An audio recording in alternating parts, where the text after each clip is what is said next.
নয়, আমাদের সংগ্রাম মাত্র শুরু হয়েছে। আমি খুবই খুশি হয়েছি, খুবই খুবই খুবই খুশি হয়েছি। আজকে আমি যখন বাসা থেকে বের হয়েছিলাম, রাস্তায় আসার পথে একটা ট্রাফিক পুলিশ নাই, একটা কোনো আইন শৃঙ্খলা বাহিনীর সদস্য নাই।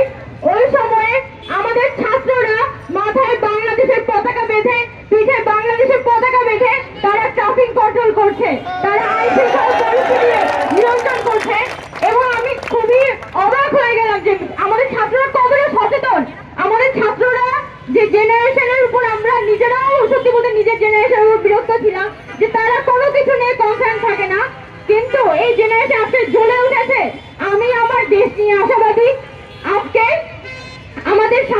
আমাদের যে হিন্দু ভাই বোন, আমাদের সনাতন ধর্মাবলম্বীদের উপর বিভিন্ন স্থাপনাগুলোর উপর হামলা হচ্ছে, সেই হামলাগুলোর বিরুদ্ধে বিভিন্ন জেলা শহরগুলোতে আমাদের বৈষম্যবিরোধী ছাত্র আন্দোলনের ডাকে ছাত্ররা জেগে উঠেছিল।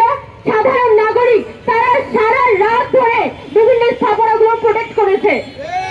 এটা থেকেই বোঝা যায় যে আমরা সামনে যে দেশটা নির্মাণ করতে চাই ওইটা কোনো বিভেদের দেশ না। আমরা আমাদের রাষ্ট্র সংস্কার করব।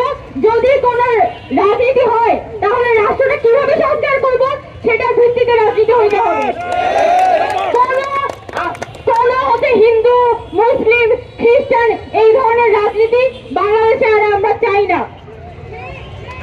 কথা, আজকে এখানে যে বিভিন্ন স্থাপনাগুলোতে হামলা হয়েছে, এই হামলাগুলোর সুষ্ঠু তদন্তের দরকার আছে। আমাদের যে আজকে জাতীয় সরকার গঠন হওয়ার একটা কথা চলছে, আশা করি বিকালের মধ্যে আমাদের জাতীয় সরকার গঠন হয়ে যাবে এবং দ্রুত সময়ের মধ্যে আমাদের দেশের যে নৈরাজ্য চলছে, আমাদের যে আইন শৃঙ্খলা পরিস্থিতি এতটা ভয়াবহ অবস্থায় পৌঁছেছে, এটা দ্রুত সময়ে আমাদের যে জাতীয় সরকার তাদেরকে কন্ট্রোলে আনতে হবে। একই সাথে শেষ একটা কথা বলতে চাই, আমাদের যে বিশ্ববিদ্যালয় সেটা আমাদের কোন পলিটিক্যাল পার্টির না। আজকে অনেকে তলে তলে ধান্দায় আছে যে ছাত্রলীগ তো গেছে, এখন আমি কেমনে লুটপাটটা করবো, এইটাই এখন দেখি। আজকে সামাদ সাহেবের সাথে কথা বলতেছিলাম, একটু ইন্টারনাল বিষয় বলি। সামাদ সাহেবের সাথে কথা বললাম যে স্যার আমরা আসলে বিভিন্ন হলগুলোতে কমিটি গঠন করতেছি, আমরা কোনো পলিটিক্যাল পার্টি এখানে ঢুকতে দিব না। তো সামাদ স্যার যেটা বললেন যে এখানে জাতীয় সরকার গঠন হলে যদি অন্য দলের লোকজন ক্ষমতায় চলে আসে, আমরা তো আজকে কালকের মধ্যেই হয়তো বিদায় হয়ে যাব, তখন তো অন্য দলের লোকজন চলে আসবে, তখন তো তারা ঠিকই তাদেরই লোকজন ঢুকাবে। তখন আমি সামাদ স্যারকে খুব স্পষ্ট করে বললাম, আমরা যারা এখানে আন্দোলনটা করেছি তারা কোনো দলের হয়ে আন্দোলন করি নাই।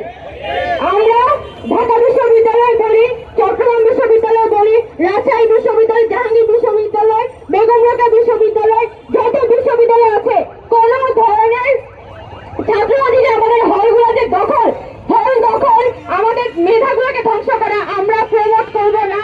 এবং আমি বৈষম্যবিরোধী ছাত্র আন্দোলনের একজন দায়িত্বশীলের জায়গা থেকে বলতে চাই যে আমাদের বিশ্ববিদ্যালয়ের ছাত্রদের প্রতি অনুরোধ, আপনারা দ্রুত সময় বিশ্ববিদ্যালয়গুলোতে কমিটি গঠন করুন। বিশ্ববিদ্যালয়ের হলে হলে কোন ধরনের সন্ত্রাসী, ভবিষ্যৎ সন্ত্রাসী যাতে আমাদের হলগুলোতে প্রবেশ করতে না পারে, এটা আপনারা নিশ্চিত করুন।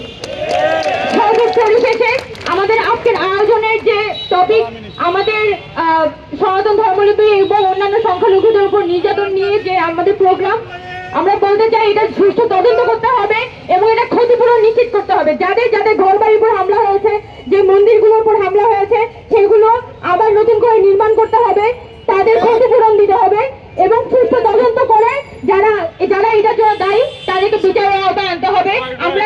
আমরা বিশ্বাস করি জাস্টিস উইল প্রিভেল। ধন্যবাদ সবাইকে।